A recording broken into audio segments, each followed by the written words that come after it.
জুলাই পরবর্তী সময়ে বিশেষ করে মেয়েদেরকে যেভাবে নানাভাবে মিডিয়া হেনস্থা করা হচ্ছে, মিডিয়া থেকে শুরু করে বিভিন্ন বট বাহিনী, এবং আমরা দেখেছি একটা মেয়ে যে জুলাইয়ের সামনের সারিতে ছিল, বিভিন্ন ভাবে তার প্রতিবাদী কণ্ঠস্বর আমরা শুনেছি, সেই তাহারিমা জান্নাত সুরভি।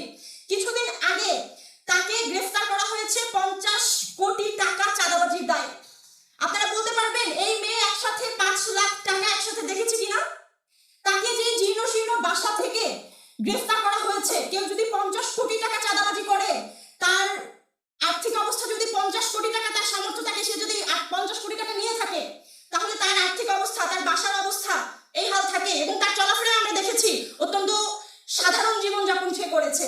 কিন্তু বিভিন্ন মিডিয়া এটাকে দেখানো হয়েছে 50 কোটি টাকার অভিযোগে তাকে গ্রেফতার করা হয়েছে, বড় বড় হেডলাইন করে নিউজ করা হয়েছে। কিন্তু কোন মিডিয়ায় এটা নিয়ে ন্যূনতম কোন অনুসন্ধানী প্রতিবেদন করে এখন পর্যন্ত সুনির্দিষ্ট কোনো তথ্য প্রমাণ আমাদের সামনে উপস্থাপন করতে পারে নাই।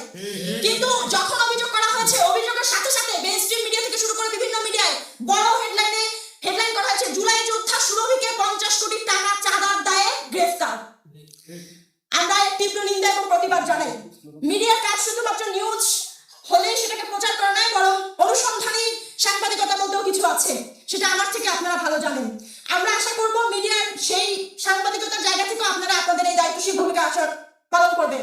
আমরা সুরভির পরিবারের সাথে যোগাযোগ করছি, তাদেরকে সর্বাত্মকভাবে সহযোগিতা দেওয়ার আমরা আশ্বস্ত করেছি। আমরা সর্বাত্মকভাবে তাদের পাশে আছি, এবং আমরা ইতিমধ্যে আরো একটা কল রেকর্ড পেয়েছি যে তাকে অবৈধ প্রলোভন দেখানো হয়েছে, অবৈধ কুপ্রস্তাব দেওয়া হয়েছে, সে সেটাকে প্রত্যাখ্যান করেছে বিধায় তাকে এই ধরনের মামলা দেওয়া হয়েছে।